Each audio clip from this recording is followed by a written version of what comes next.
আসসালামু আলাইকুম রহমতুল্লাহি ওয়া বারাকাতুহু। একটা সময় আছে যেখানে সময় থেমে থাকে, যেখানে ঘড়ি চলে না, স্মৃতি চিৎকার করে না, শুধু থাকে কিছু দরজা। প্রতিটি দরজা তোমার আত্মার এক টুকরা গল্প। আমি একদিন সেই জায়গায় পৌঁছাই যখন আমার ভিতরটা চুপ হয়ে গিয়েছিল আর সামনে দাঁড়িয়েছিল 7টি দরজা। প্রথম দরজায় লেখা ছিল বিসমিল্লাহির রহমানির রহিম। আমি জানতাম শব্দটা, কিন্তু জানতাম না শব্দটার ভিতর কে আছেন।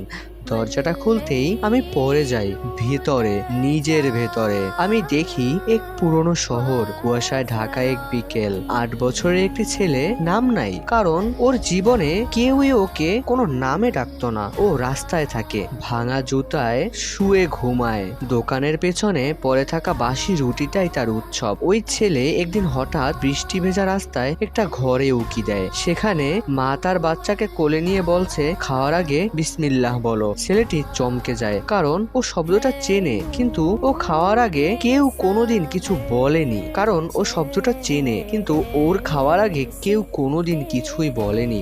ওই রাতে বৃষ্টি, ঠান্ডা আর না খেয়ে ঘুমানোর মাঝে ছেলেটি চোখ বন্ধ করে ফিস ফিস করে বলে বিসমিল্লাহ। ও জানে না এতে কি হয়, ও শুধু চায় কেউ থাকুক পাশে, কেউ অদৃশ্য হলেও হোক। এরপরে আমি টাইম জাম্পে এগিয়ে যাই এক ভবিষ্যৎ শহরে, আধুনিক কিন্তু নিষ্ঠুর।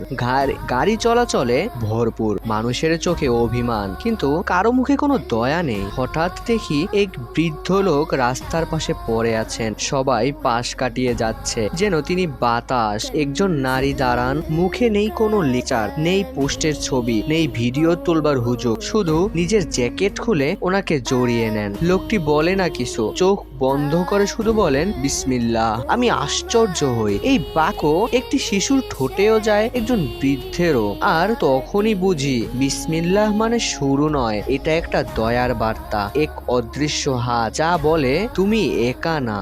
আমি ফিরে আসি দরজার কাছে, কিন্তু এবার দরজার পাশে আমি নিজেকে দেখি, একাকী, হতাশ, ভাঙা হয়ে বসে আছি। আমি দেখতে পাই আমি কত সময় দুনিয়াকে বলেছি আমার পাশে কেউ নেই, অথচ কেউ তো ছিল। হয়তো একটা দুস্থ মানুষের দোয়ার মাঝে, হয়তো একটা পবিত্র বাকের মাঝখানে, হয়তো ঠিক তখন যখন আমি ফিসফিস করে বলেছিলাম বিসমিল্লাহ। আমি বুঝি এই আয়াতের মানে শুধু দোয়া নয়, এটা স্মরণ, নিরাপত্তা, উপস্থিতি। রহমান মানে সেই যিনি দয়া করেন সকলকে, যিনি জানেন না যে তিনি দয়া প্রাপ্ত।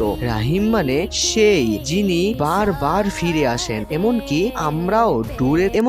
আমরা দূরে ঠেললেও তিনি বারবার ফিরে আসেন। আমি এখন বুঝি বিসমিল্লাহ মানে আমি একা না, এই বাক্য একটা অদৃশ্য দরজা যা খোলা মাত্র এক আলো নামে, দয়ার আলো। তুমি যদি কোনো এক দুপুরে একা থাকো আর এই কাহিনী তোমার হৃদয়ে ছুঁয়ে দেয়, তাহলে তোমাদের সঙ্গে থাকো। তুমি যদি কোনো এক দুপুরে একা থাকো আর এই কাহিনী তোমার হৃদয়ে ছুঁয়ে নেয়, তাহলে আমাদের সঙ্গে থাকো, কারণ এই 7 দরজা শুধু গল্প নয়, এটা একটা সফর তোমার আত্মার নিজের সঙ্গে দেখা হওয়ার। সাবস্ক্রাইব করো, শেয়ার করো, আর নিচে লিখে জানাও তুমি শেষ কবে বিসমিল্লাহ বলেছিলে। দরজা ধীরে ধীরে বন্ধ হয়ে যায়, কুয়াশা আবার নামে, দূরে কণ্ঠ ভেসে আসে, পরবর্তী দরজা আলহামদুলিল্লাহি রাব্বিল আলামিন।